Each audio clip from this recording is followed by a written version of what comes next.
Wild mushrooms in the fall can be such a beautiful thing, but cleaning them and cooking them perfectly can be quite daunting.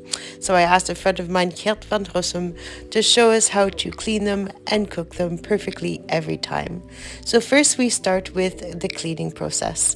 These are pieds de moutons. They're quite easy to identify and to clean afterwards. So you just scrape everything off from the bottom, and you do the same thing around the edges of the stem. Basically, you just want to get all the black dirt off of the mushrooms by using a small kitchen knife. Use the back of the knife, not the sharp side, and that way you're not destroying your mushroom as you're cleaning them. Pieds de moutons are a Belgian mushroom. You can find them everywhere in wooded areas around the Ardennes. You can also buy them, of course, in stores all around Brussels. Now over to the canterelles. These can be a little bit more difficult to clean. So here tells us if they're very dirty, you can wash them with water, very quickly under water, but make sure that they're completely dry before hitting the pan. So if you're going to wash them, do it hours before cooking. Otherwise, go ahead with your knife and try to clean all the dirt off. Once all that cleaning is done, they're almost ready to hit the pan. First, we're going to cut them up. So the canterelles is easy enough. You just rip them up with your fingers.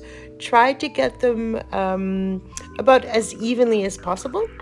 And then after that, you can go ahead with the pieds de moutons with a knife. And these, again, try to get them about the same sizes. They don't have to be perfect.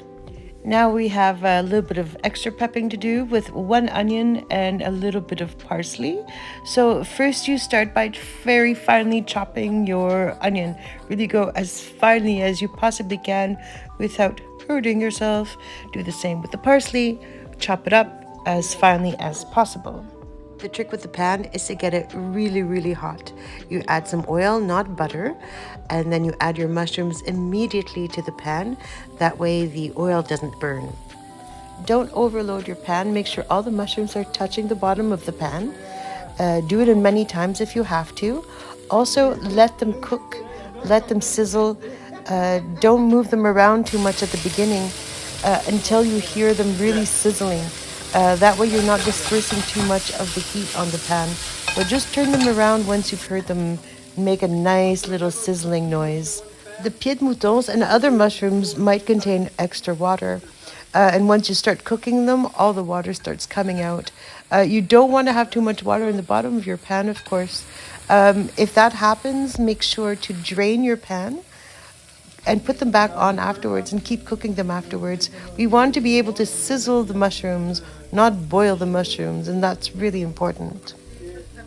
Now, Geert put salt and pepper on each batch of mushrooms that he prepared, and then afterwards just put them aside into a bowl and just waiting for everything to be ready. Once all your batches are done, you put them back into the pan as so. That way they all warm up and of course ready afterwards to be served.